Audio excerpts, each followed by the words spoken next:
Hi, and welcome to the Jack and Ian Show. I'm Jack Laughlin. This is Ian Napetian. Today on the show, we're going to get to a lot of different sports. There's not that much that's going on in the sports world right now, it feels like. It feels like it's kind of hit a little bit of a lull here, even though it feels like a billion sports are happening right now.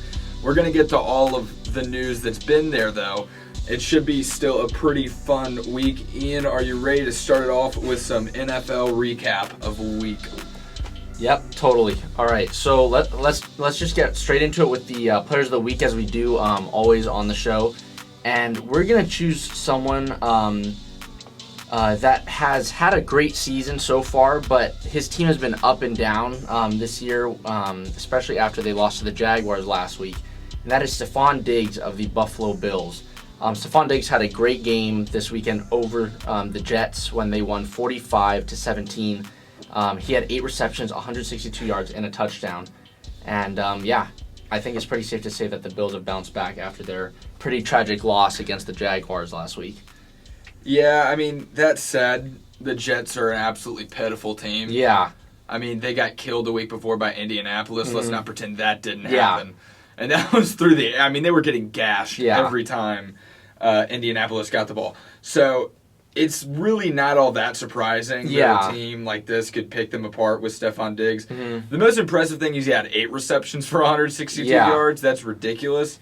But I wouldn't expect the Jets to have an answer. I mean, if they did this against a team that was a little bit more solidified, professional, sure, a team that maybe had some real players to it, just a few more, then you would maybe give this game a little bit more merit. But you would, like you said, you need to see more consistency from the Bills. I mean, they're 3-6, or 6-3. Yeah, 6-3. They're the top of their division, but the New England Patriots are not far behind, and so you've kind of got to get the Bills going just a little bit here. Maybe this can get them in a stride. They got a couple lighter games coming up. It feels like. I mean, they got the Colts next week. So hopefully you can start stringing together some wins if you're the Bills. Build upon it. Yeah. You know, people thought Josh Allen was going to be an MVP candidate at the beginning of the season. Doesn't look like that's going to happen. But he's still a good quarterback, and you can still make a lot of stuff out of the season. We're not close to over yet. Still a long way to go. So this wasn't the best win, but it's a win you can build upon. And that's what's should be important to Bills fans. Definitely. And I think one thing that's been a constant for the Bills, no matter who they've played, is their defense. Their defense has been pretty outstanding this season, and they showed up again on Sunday when they had 4 picks off of the legendary Mike White. Yeah, Mike White.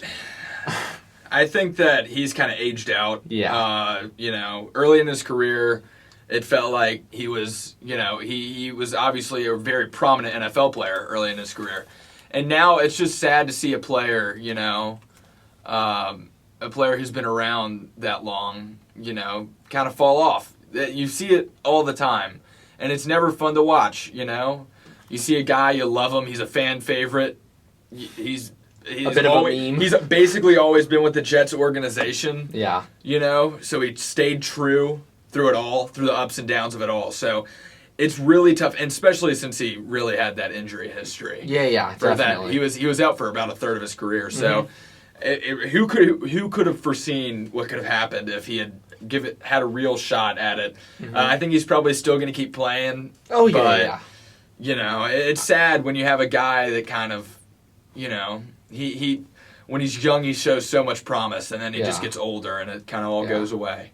Well, he is 26, but yeah. He is 26. Yeah, How long has he been in the league for 3 years, yeah. Who's all he played for? I just was assuming he always played for the Jets. No, he was selected by the Cowboys, actually, in 2018. Wow, that was a great pick. But yeah. 2018, then with the Jets since 2019 to present. But anyways, Mike White, back to his normal self. And then... Yeah, he's a backup for a reason. Yeah. And then now we're actually going to go to our second player, and this is safe to say that the Chiefs are back. Patrick Mahomes led the Chiefs to a huge win over the Las Vegas Raiders, 41-14 on Sunday night. He went 35 for 50. He threw for 406 yards and 5 touchdowns against my Las Vegas Raiders. So I'll put it like this: when was the last time we talked about Jackson Mahomes and Patrick Mahomes' fiance. It's been a long time. 3-4 weeks ago? 3-4 weeks? What have the Chiefs done in the last 3 or 4 weeks? Well, with this win, they just won their third game in the row. Their third in a row. And now they're first in the AFC West. So. You would say that's the third in a row. So they've won now 3 in a row. We'll say it's been 3 weeks since Patrick Mahomes' wife, or girlfriend, and Jackson Mahomes, who's a person who I hope that you don't know who he is. That good for you if you don't. But I'm just saying. Yeah. I told them, stop it. Yeah, back off a little bit. Stop it. And let Patrick play. You're hurting the team. And Patrick should not stand for it, and apparently he's not, because the last time we heard from them was a long time ago. Yeah. So, I'm just saying, this isn't really that much of a coincidence. We kind of saw it coming. I've said that's going to be an issue. If they're around, they're going to be distracting. They're an issue. They stop being distracting. They don't get on social media and be obnoxious. Yep. They shut up and just let him win. Patrick Mahomes win. Totally. And then they win games. Yep. Instead of, getting on social media and then being the most annoying people in the country. Yeah, no, totally. I mean, it somehow, some way, when people that are annoying be quiet and let the guy work, he's able to get the job done, which he has. So good for Patrick Mahomes. Yeah, for someone like Patrick Mahomes, who is obviously so popular in the NFL world and so well known everywhere, the last thing he needs is 2 people that are close to him making all of this external noise and just making it much more difficult for him to play. Because those were the headlines. I mean, that's what it was on the NFL meme pages. That's what was like, everyone was making jokes about it all over the internet. Yeah. Like, that's distracting. Yeah. If you're one of his teammates, you're like, dude, get it together. Yeah. You're like, get this figured out, because I don't want to look on Twitter after the game and then see everybody talking about that and not, how he played or whatever. Like, they're not even talking about the game. Yeah. Figure it out, because I want to play football and this is getting distracting. Totally. And also, he hasn't thrown a pick in his last 2 games. That's the big one. That's big. And also, obviously his last pick came against the Giants, but the Chiefs still won 20-17. But he's been having some trouble with throwing the ball this year. I mean, a few times he's actually hit the receivers in the hand. Tyreek Hill, Travis Kelce, but it's just bounced off. But it's definitely good to see Patrick Mahomes getting back to his normal self. It's kind of like, it was kind of a team thing. I mean, I was putting it on Patrick Mahomes, which a lot of it was. He led the NFL in interceptions for a minute. And by a minute, I mean like half the season. Oh, yeah. Which is a lot. I mean, he had 16 in his last 16 games up to a certain point. That's not good. So, I mean, it was a team effort, but he certainly had not played well himself. So, it's good to see him playing better. I mean, Patrick Mahomes is a fun guy. I mean, absolutely one of the most electric players in sports when he's clicking. Yeah. When he's hitting. And so it's fun for them to finally be winning again. And let's just say that we've been talking about this for a few weeks, and we were right. Yep. So it's all because of us. Well, I'm just saying we knew what the problem was. Yeah. And we told him how to fix it, and he fixed it. And I don't think that's a coincidence. I think that he listened and he heard, and then he responded in an appropriate way, which was telling his family to shut up and be quiet. Yeah, they put him up where they put Jordan Love's mother. Oh that's my what God. They did. That was ridiculous. They put him up there and they took their phones, and then they said, "Now this is football." Yeah. And now maybe we'll win, and they did, and then they're like, "This is your new season tickets." Yeah. But we're not refunding you. We're keeping the money. But you're up there now. But anyways, though, Stephon Diggs, Player of the Week, alongside Patrick Mahomes. Anyways, moving on now. We do want to get to the game of the week, as we always do. And just quickly before we talk about this game, we just want to mention that we didn't really feel like most of the games this weekend were that entertaining. We felt that most of them were blowouts, and of the few that weren't, they were just kind of low-scoring, boring games. So this may not be the game of the week for you guys at home, but for us, this is what we chose. Yeah, this is the game of the week because all the rest were absolute duds. Yeah. So, yeah, that's why. Yeah, so the game of the week this week is the the Vikings against the Chargers. The Vikings are now 4-5. The Chargers are now 5-4. Kirk Cousins had a great game. He had 294 yards and 2 touchdowns, leading the Vikings to win 27-20 over the Chargers. It's interesting. I do want to talk about this Minnesota team because, they're 4-5, obviously 3-5 before coming into this game, but they're not your typical, below 500 team. I mean, I was looking at their game logs this season, and out of their 9 games, 8 of them were decided between one score, and they only won 4 of them. And so, it's interesting because sure, the Vikings right now are 4-5, but is that an accurate reflection of how they've been playing if they're only losing by a score, right? Right. So I mean, that record is definitely deceiving, But I just thought that was interesting. Yeah, no, I mean they've got weapons. Yeah, to say the least. Oh yeah. You got. They shouldn't be 4-5. You got Justin Jefferson, Dalvin Cook. I mean, Thielen. Yeah, Adam Thielen. And then Kirk Cousins. He's a good enough quarterback to get it to him in space. So you've got some good players, and so it just comes down to those clutch moments, and they just have been pretty inconsistent. On delivering. Now the Chargers are also pretty interesting. Yeah. Kind of up and down. They were a team that started out really hot. Yep. And Justin Herbert's had a solid season. Mm-hmm. He's 6th in yards. He's tied for 6th in touchdowns. And he's 5th in total quarterback QBR. Yeah. So he's had a good year. Mm-hmm. That's not the best year, but that's a really, really good year for a quarterback. Especially for a second-year quarterback. Absolutely. That's about as good as you can ask for. Yeah. So it's just a little confusing that they're only 5-4 when you have a quarterback, which is probably the most important position on the team, when he's been performing so good. Yeah. Along with a strong receiving core in Keenan Allen, Mike Williams, and then a great running back in Eckler, right? I mean, it seems like the Chargers have everyone they need. It's just a matter of putting it together come the end of the game and just finishing it. It's interesting because they won 4 of their first 5. Yeah. They won 4 of their first 5 games, and since then, it has been bad. Yeah. They got blown out by the Ravens. Yep. Then they lost to the Patriots. They beat the Eagles, but what is beating the Eagles? Yeah, and then and that game was close too. And then they lost the Vikings. Yeah. Now, 2 of their last 3, or all 3 of their last games have been close. They lost 2 of them. Now they got blown up by the Ravens. That's not good, but they've had a good season still. Totally. It's just that the win-loss column is not necessarily like the Vikings. Yeah. It's not really representing their team. They got a good team. They'll probably be in the playoffs, but it's just kind of confusing when you got a quarterback that's performing that well that you're not actually able to close these games. You're not able to come out with a victory. And these are the games they have to. Teams like the Vikings and Chargers have to win these games against teams that are about 500 record. That's what separates you from the rest. Yeah.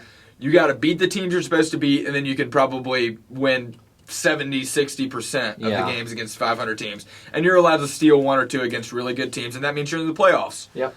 But if you're the Chargers, you can't lose this game. But if you're the Vikings, you had to win it. So that's just kind of how it was. Because if you're the Vikings, you're 3-5. You go 3-6. Yeah, your season's over. It's tough. You're 4-5. You still got a shot. Oh yeah, totally. Yeah. And so that was a must-win game for the Vikings on the road, nonetheless. Now they should have. They got a pretty decently easy schedule ahead of them. After this next week, they play the Packers, so that's probably a loss. Yeah. But after that, they got the 49ers, Lions, Steelers, Bears. Those are all extraordinarily winnable games. Yeah, winnable. But, again, the Packers can put up a fight. As we saw, the Niners shocked the Rams this week, right? So it's kind of like you never really know what you're going to get when playing, I guess, the Niners. But anyways, the Vikings that Niners game was insane. Yeah. How did they Odell chose wrong. Yeah. I know we don't have it written down in our notes, but let's talk about Odell Beckham Jr. destroying every team he joins. Yeah. Immediately on impact. First off, Matthew Stafford was not his best game. Yeah. But Odell was. I just want to talk about this one play that I saw. I know the one you're talking about already. Matt Stafford, it's something in goal. They're on the 6 or the 7, and he has Cooper Kupp probably on the goal line, and he pump fakes to him, and there's a lane for him to run in to the end zone, right? And I think most of the people I think most of the people watching the game saw that. And then Matthew Stafford proceeds to run ahead of the line, then track back, almost going behind the line again, and then throwing it way over the head of one of his receivers. That was so strange, especially out of such an experienced quarterback like Matt Stafford. So yeah, it's the Odell Beckham Jr. effect. Yeah. He didn't have a terrible game. It wasn't good. No, it was bad. No, it was bad. Never mind. It was a bad game. I was looking at the completion percentage. I was like, no, that's not terrible. And then you got 1 touchdown, 2 interceptions. Yeah. It was bad. But, I mean, I was just thinking that you were going to talk about that one play where I forgot what down it was, but Matthew Stafford just launched it down the field.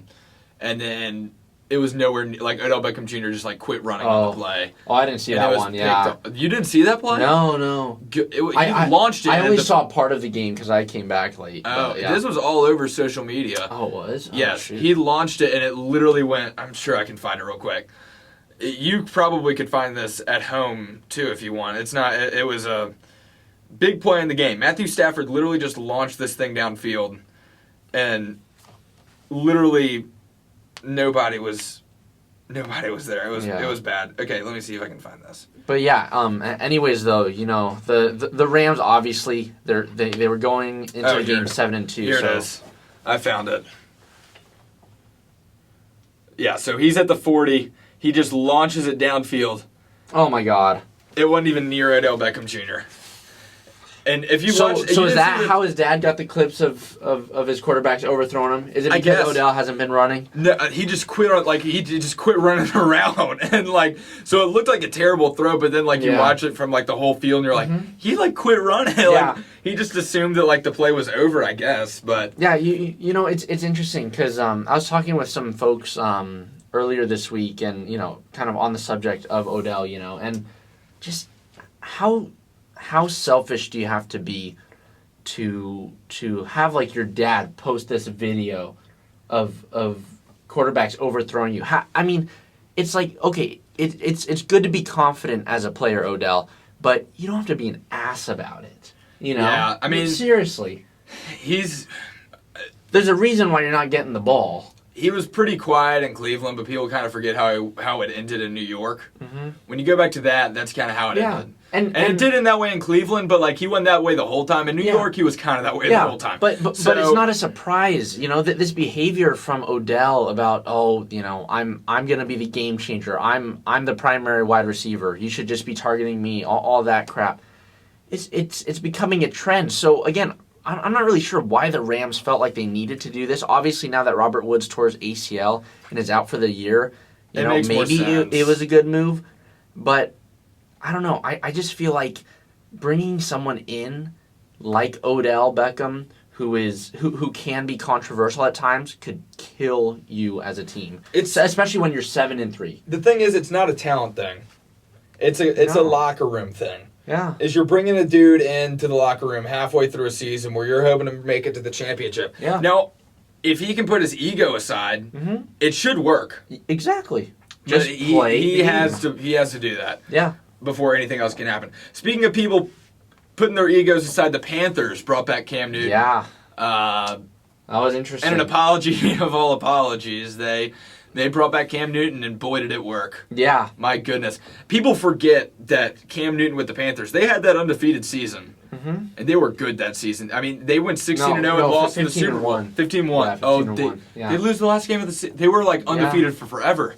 Yeah, I know. I remember they lost to the Broncos in the Super Bowl. I thought they went undefeated. No, 15-1. They might have gone 15-1. Yep, 15-1. 2018? 15. That was a long time ago. 2015. That feels like 28. I should have known it was that long ago, but Cam Newton, he's back, and the Panthers blew out the Cardinals. The Cardinals are a very good team, so that I love. Everything feels right with the world with him back on the Panthers. It always felt kind of weird seeing him in a New England jersey. Yeah, but sorry, go on. It's just good to see him back. The Panthers obviously have not been great since he left. that was probably a bad move on their part. They probably felt a little too confident that they felt like he was the problem when really he was never the problem. Exactly. And so, I mean, he had some bad years, but he also won MVP of the league. You don't do that as a bad player. No, exactly. So yeah, they blamed him for their problems, as managers and coaches often do, so they don't get fired. They blame the player, and the easy one to blame is the quarterback. And so he got traded. Yep. He didn't get traded. He got cut. Yeah. And so he ended up with the Patriots, but I mean, he got cut because he was kind of the scapegoat of that franchise. Then he left. They got Teddy Bridgewater, Sam Darnold. They tried 2 other guys. Cam Newton was not the problem. If anything, he was improving the team. Yeah. No, totally. And so it's good that he's back with the Panthers now. Yeah. I've always kind of had a soft spot for that organization. I don't know why, but I think that this should. It's obviously fun for Panthers fans, and I would expect for Cam Newton to help this team, especially from that leadership-wise. You saw that video, I'm sure, of him on the sideline coaching up a huddle. Yeah. So it's good for them just to have some direction with Cam Newton back, it feels like. Yeah. But also, let's just remember, he went 3 for 4 for 8 yards and a touchdown, so he barely played. He played maybe 3 to 4 or 5 snaps, right?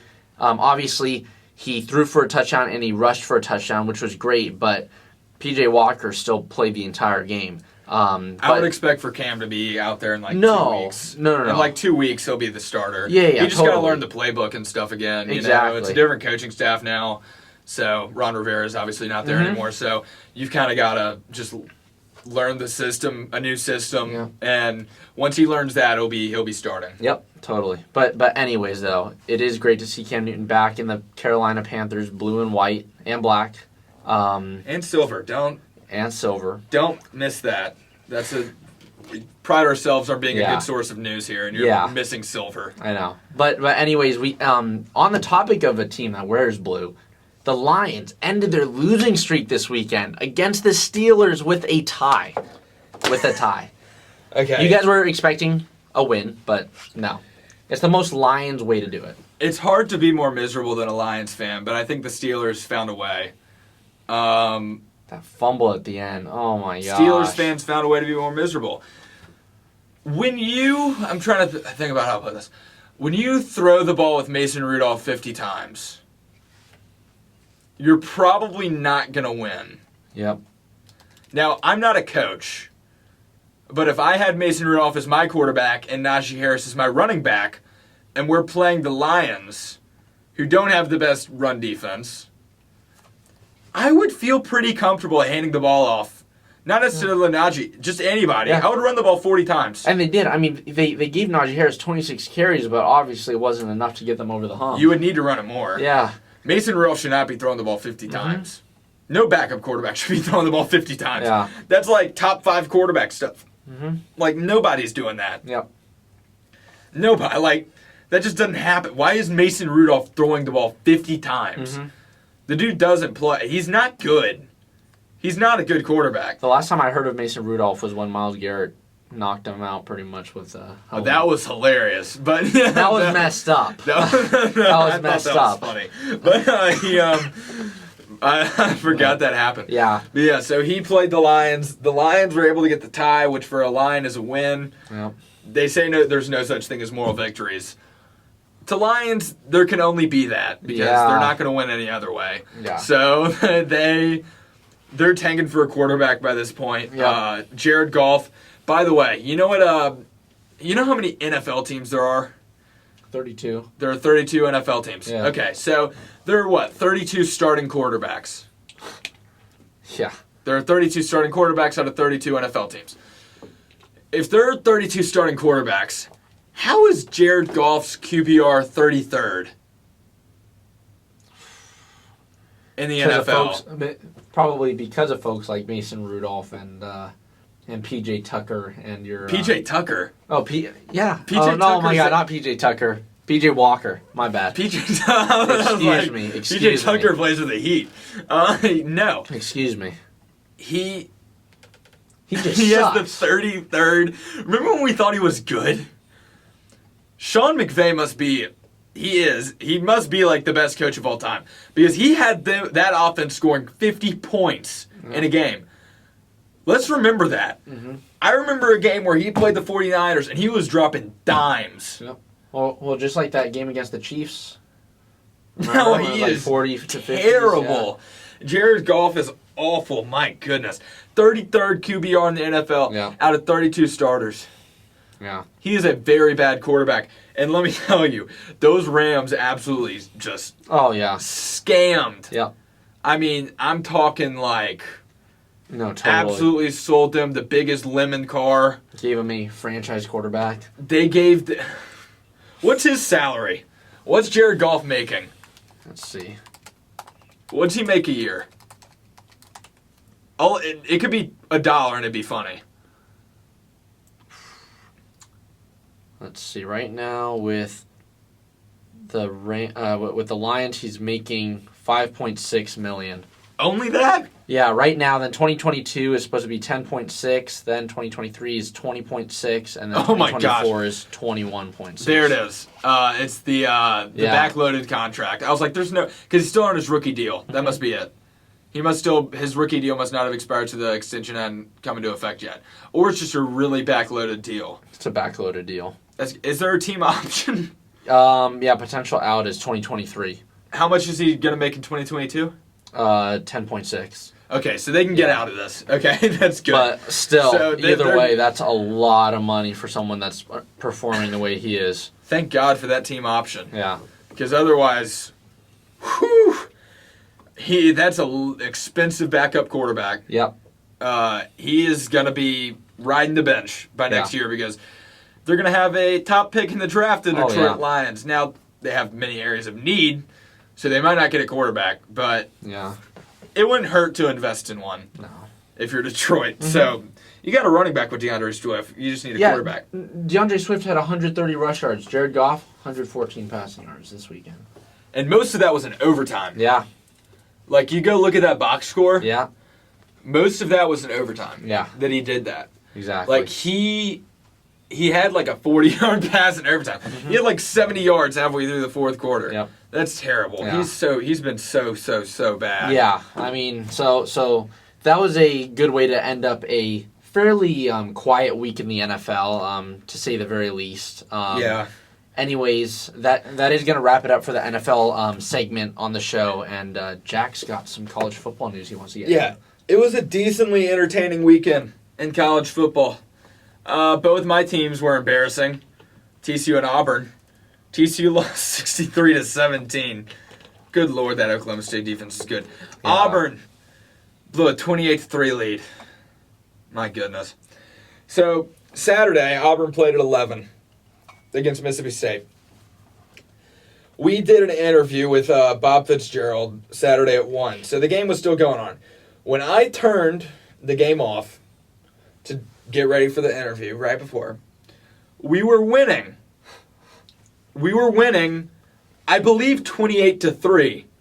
Oh, not an Atlanta Falcons I assumed right when I turned the game back on, it was going to be like 49-17, something like that. Where we'd still be handily winning, but like, whatever, we gave up some points, that's going to happen.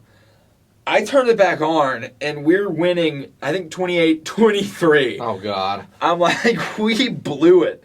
And this is in the third quarter, too. Yeah. We ended up losing by 9. Now, the controversial call in this game was the TD Moultrie getting ejected for targeting on a quarterback. Mississippi State fans, I've talked to you, okay? Y'all are like, it didn't matter. That targeting call didn't matter.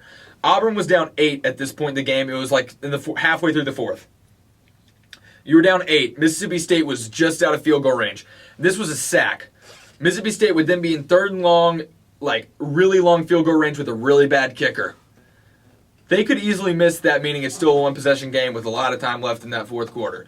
So, it mattered. Yeah. if there's no 15-yard penalty first down, sure, then they're not scoring there and going up more, you know? Yep. They won by 9, but at the time they were only up 8. They missed that field goal, they don't call it a targeting, they missed that field goal.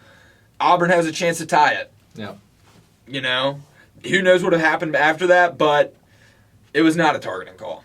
Is the least I can say. Sure. Now, Other game, I'm not going to really talk about TCU Oklahoma State. That was just embarrassing. Now, I will say that win before against Baylor now looks way better as they were able to defeat the Sooners of Oklahoma. Yeah. Now, that game, incredibly, incredibly boring unless you tune in the fourth quarter. Nothing really happened until then. And let's just say Baylor shut down the quarterback, Caleb Williams. They did nothing all day. They held yardage-wise. They had tried Spencer Rattler. He didn't work either. That Baylor defense was absolutely stout on Saturday. And that's what ultimately led to that win against Oklahoma at home. By the way, Baylor does not know how to rush a field. They should have learned after we did it, man. I know. They got to watch it. Shame on them. I don't know what they're teaching over at Baylor, but yeah. We gave them a full tutorial. You got to wait till the final whistle's blown. And they got... By the way, this is you beat them by 13. I feel like most of the time when you rush the field, it's like it's a close on a game-winning like something. Yeah. Like something happened in the last minute. Yeah. They got everyone like excited. With us, it was the interception. Yeah. That happened in the last minute. That's field rushable. You won by 13. It wasn't close towards the end. No. Now you scored a touchdown to go up 7 more. You're up 6 with like a minute left, and then you score another touchdown. But like by that point, when you're in the red zone with like 3 minutes left and you're up 6, you should feel pretty confident in a win.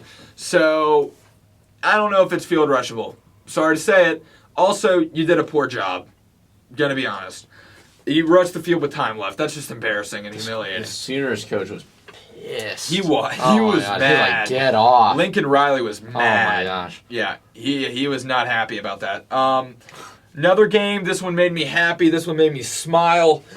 Kansas beat Texas in overtime. The Kansas Jayhawks went to Austin, Texas, and they got a win. They went into Austin in Texas's house, and they won. Now, the depressing thing should be, if I can pull up the game stats for this, first off, right here? Yeah. Oh, I just got it on my phone. All right. First off, Texas had an abysmal season. Now, that said, Kansas is an abysmal football program. Texas should not have had an abysmal season. They have some talent. Kansas has no talent. They're a terrible football program. Sure. I maybe could name 0 players on that team. I know Labissiere. In that one, he's a wide receiver. Lassiter. I can't even get that right. Lassiter versus Labissiere. I couldn't even get that right. Now, Jalen Daniels, or Jaden, it's Jalen, I was right. Jalen Daniels had a good game. He's like the 3rd-string quarterback, by the way. Oh. He had 200 yards, 3 touchdowns. Shout out to him. Now, the problem for Texas was they got run all over. Neal, the running back for Kansas, had 143 yards and 3 touchdowns.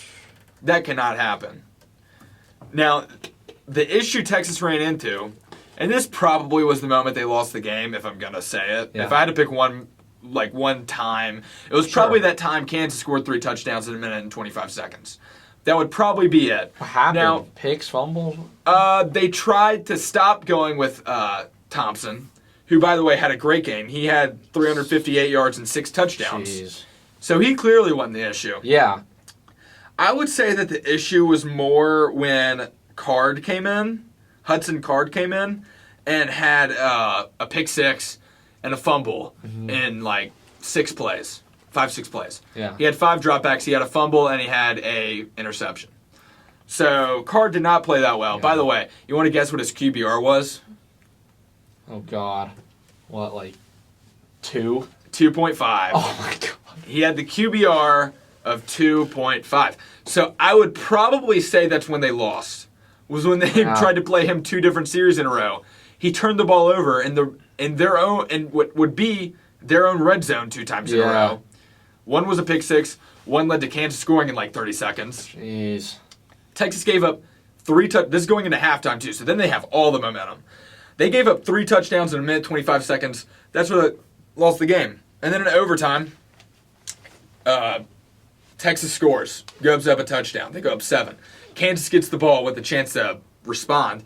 They score a touchdown. Instead of electing to go kick the extra point and send it to another round of overtime, they elect to go for 2, making that play end-all, be-all. That play Sure. breaks down. Great screaming by Daniels. Finds a tight end. I don't even know who he is, so I'm not even going to try and find it. It would take me forever. He ended up sealing the game in a last-second walk-off touchdown against Texas, which is hilarious. Now Texas probably will not be bowl eligible, which is funny. Yeah, but they're 4-6. They need. They need to win the next 2 games. Yeah. Not going to happen. And Kansas, good for Kansas getting their first conference win in God knows how long. Seriously. Because they've been terrible. Yeah, who they got? They got West Virginia and Kansas State. It could It's happen, possible. but I don't want it to. Yeah. Kansas State honestly is a trap game too. So Yeah. who knows? But they should have beat Kansas. So who knows what will happen against those teams? Yeah. So one more. Texas A&M loses at night to Ole Miss. This is a big one because it means Alabama will, odds are, be in the SEC West, represent the SEC West in the SEC Championship game. Meaning it's going to be Alabama, Georgia. Now, this is pretty important for this sake of obviously the SEC Championship, is now Texas A&M is 3 losses.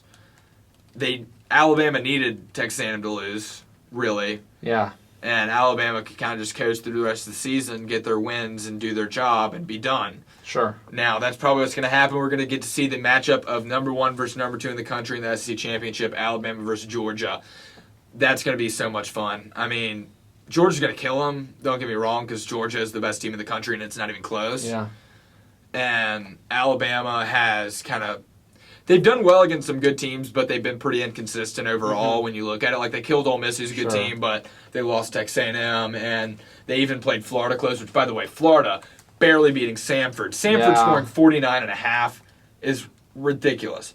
So, I don't know.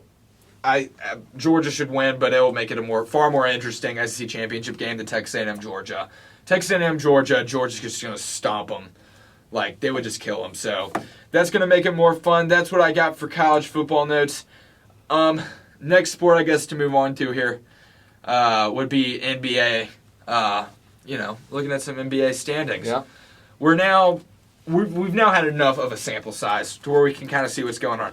Now, that said, standings can still be a little funky right now in the NBA. Yeah, definitely. That's the one kind of issue with it, is they still look a little strange.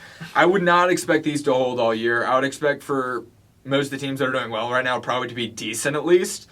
But a lot of teams that are doing well right now, say probably like Dallas is 3rd in the West. I think they'll probably be like 6 by the end of the season.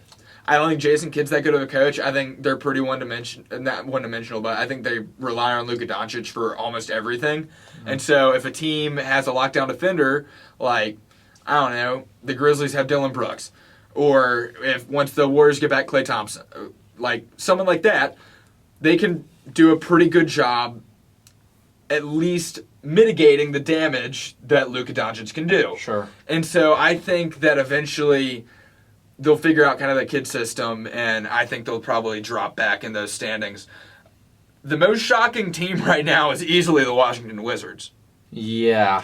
They are 1st in the East, and I cannot explain it. I don't know why. I don't know how they're good.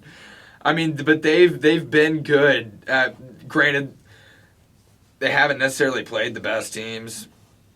They've played a couple easy. They've had an easier schedule, but 10-3 is 10-3 in the NBA. I mean, you're playing professionals. So, shout out to the Wizards, because they're a really deep team.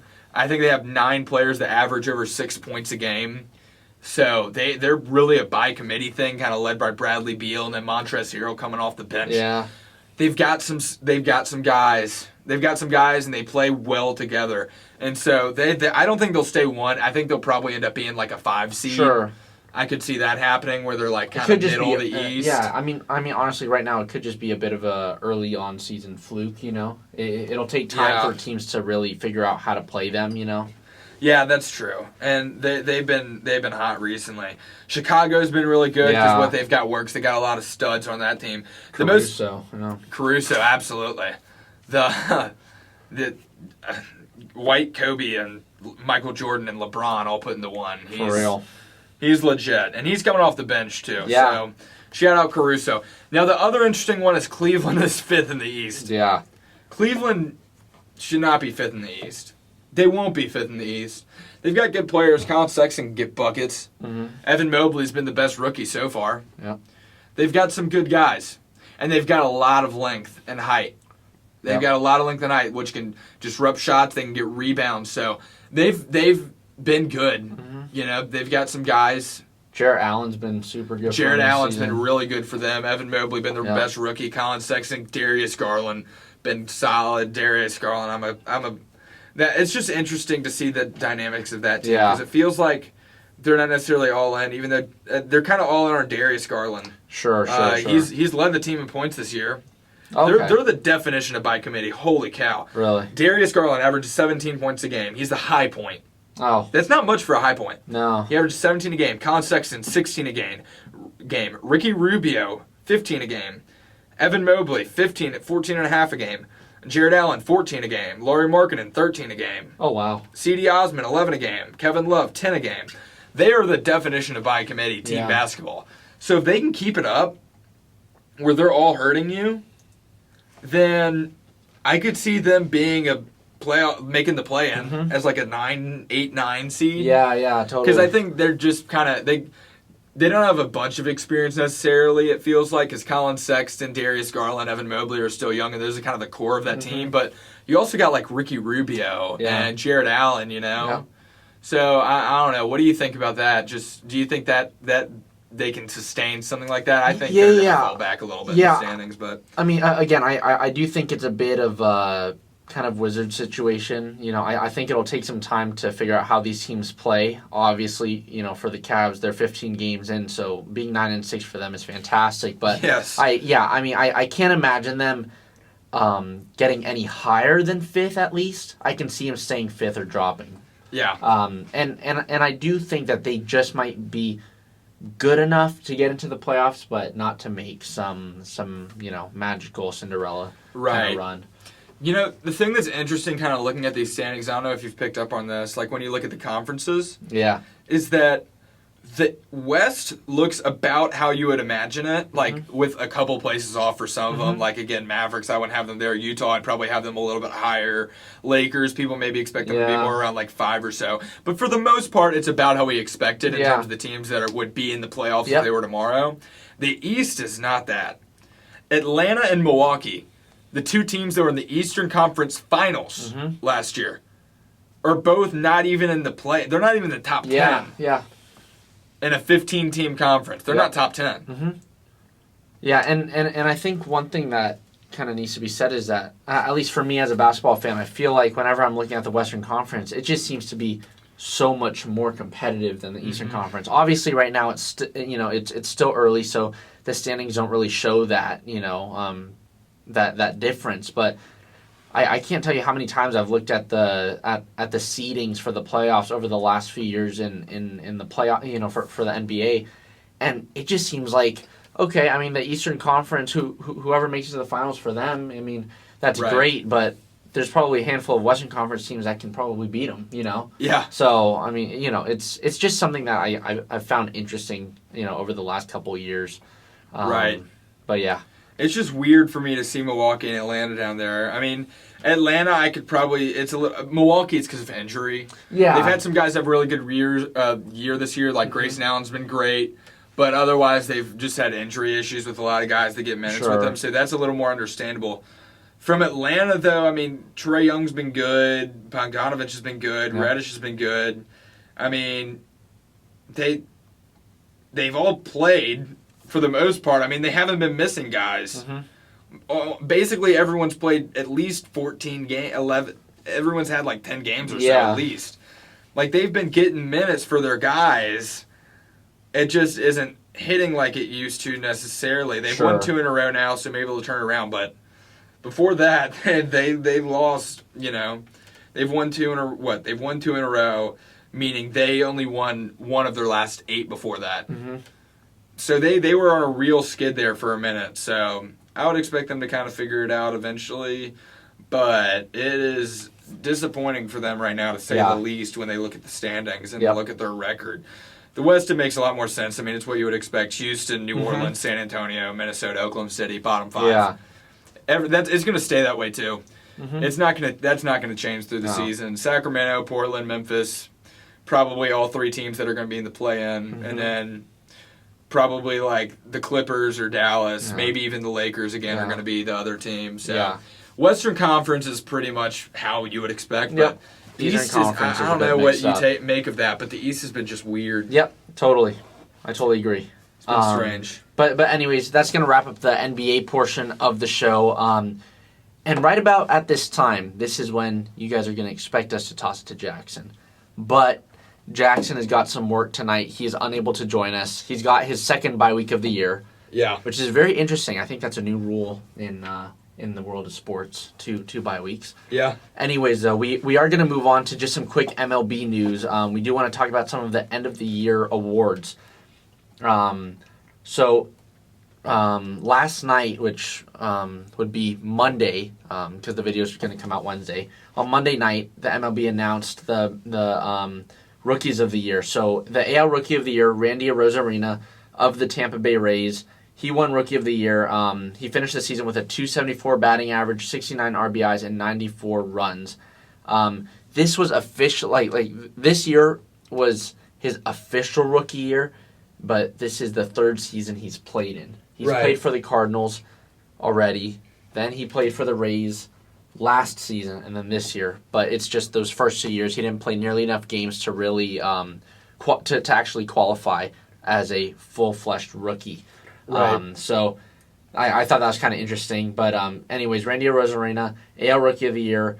He beat out his teammate Wander Franco, who I think, is 19 years old, and Luis Garcia from the Astros, who's been very solid this year. I can definitely back that up as an A's fan. He's killed us.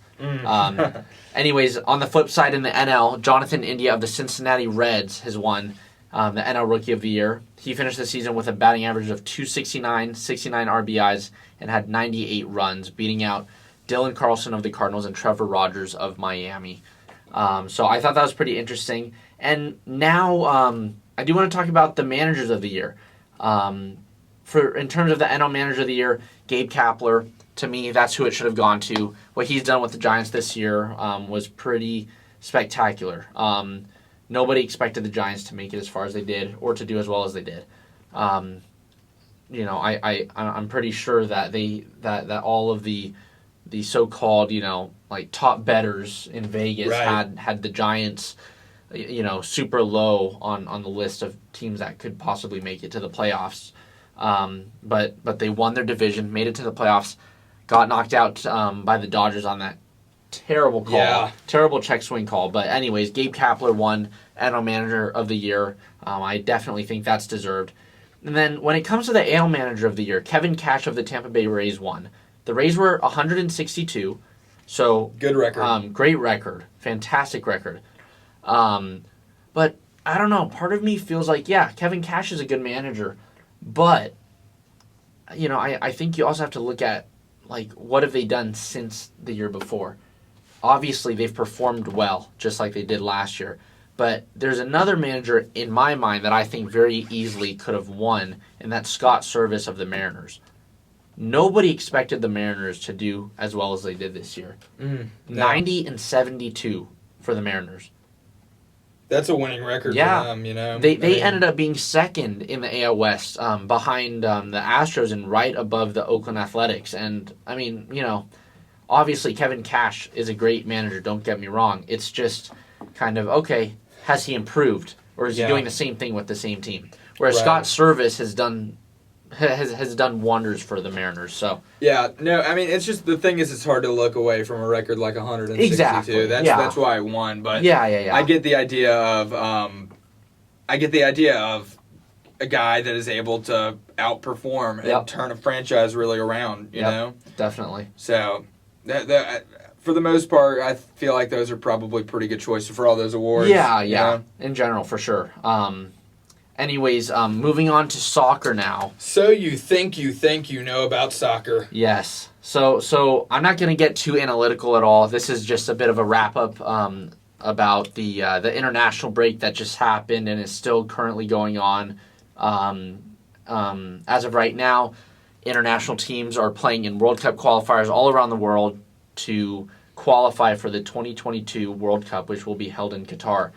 And so 3 teams this weekend that were the newest qualifiers for the World Cup were England, Spain, and Serbia. England this week had 2 games. They played Albania and San Marino.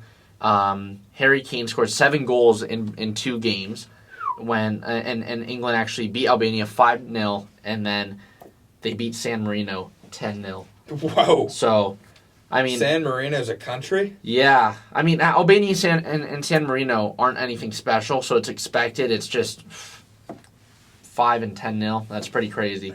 One thing that I know many England fans are happy about and super pumped up for is the fact that they had 3 new upcoming stars featured in their lineups during this international break. And both Emile Smith-Rowe of Arsenal and Conor Gallagher of, was it West Brom? Is it West Brom or, let's see. Sorry, I just kind of forgot this. No, you're good. I'm just still thinking Conor about. Gallagher. I'm gonna look up where San Marino is. West Brom I or gotta know. Norwich? Okay. I didn't know that was a country. Yeah. Oh. Okay. Crystal Palace on loan from Chelsea. Okay. So Crystal Palace. Anyways, both of those players, they got their first caps for the England squad.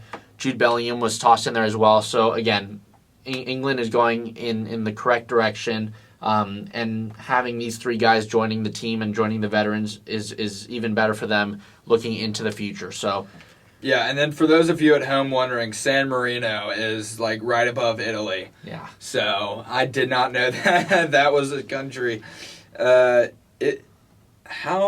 Population 34,000. Area 24 square miles. Oh my God. I understand how I've never heard of this place. Pretty highly populated then. 24 square miles? That's what it says. Jeez. Yeah, all right. Yeah, San England Marino didn't do anything special then. just above Italy. Yeah. They lost to England 10-0. Good for them for having a team to begin with. Oh yeah, totally. But anyways, though, that's England's wrap up of the 2022 qualifiers. They won their group and they have now qualified for the World Cup. 2 other teams, Spain and Serbia, both qualified. Spain, they beat Greece 1-0 along with Sweden to qualify for the World Cup. And Serbia defeated Qatar 4-0. And they pulled out a late winner against Portugal to defeat them 2-1. And that actually forces Portugal to now go into a playoff round to try to get into the World Cup. And if Portugal can't get in, that would be pretty spectacular. Yeah. Portugal should be getting in with because they have Cristiano Ronaldo, João Felix, Bruno Fernandes, Ruben Diaz. They have phenomenal players. So that's just kind of how the cookie crumbled over the international break. Another team that's going to have to go into the playoffs because they tied to Switzerland is Italy. Obviously, Italy just won the UEFA Euros this summer. But now they're going to be fighting for their lives to try to make it into the World Cup. And remember, they missed the 2018 World Cup as well due to their poor performances. So Portugal and Italy are definitely on the ropes right now. But yeah, that's the wrap-up from the 2020 qualifiers. I'm surprised you didn't bring up America beating Mexico. Oh. In Cincinnati. Beat them for the first time in 8 years. Yeah, I don't know. I mean, You're not sold on it yet? The thing is, okay, this might rub some people the wrong way, but when I see the U.S. national team, sometimes it's, I don't know. I feel like they should be doing much better than they are, especially with the type of money that they have for the facilities, for trainers, the types of coaches. But, people are saying this might be the turnaround, though. This might be the turning point. Yeah, I mean, I'm hoping it is. People have been saying, but, we'll see. Still hadn't beaten Mexico in 8 years. Yeah. So that's a good one to get under your belt. No, definitely. It was 2-0, but yeah. Anyways, the U.S. is looking better. They still have many things to improve on. We got a while till this is to qualify for the World Cup. Yeah, this right? is to qualify, but the World Cup is pretty much going to start in like from a year like is a year it possible from the U.S. qualifies? Oh yeah, totally. If they beat a couple more teams. Yeah, but not for saying we would even make a run at it. Probably not, but yeah, first game of the thing is on November 21st. Okay, or December 3rd. For America to try and qualify? No. For the World Cup in 2022. So what does America have to do to get in? I'm not sure exactly because there's still more rounds of qualifiers, if I'm not mistaken. At least in South America. Let's see. North American World Cup qualifiers. Okay. I think we might have a little bit more to go. I think we play Jamaica next. So, if I'm not mistaken.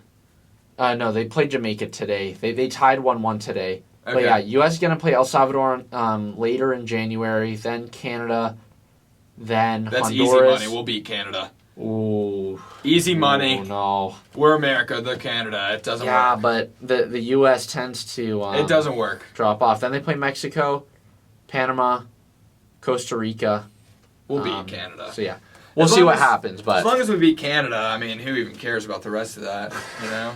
Yeah, nobody. Just got to beat the nobody cares the about closest ones. But El yeah. Salvador. Care about Canada. We're gonna beat them. Yeah, it's the game I care about. So.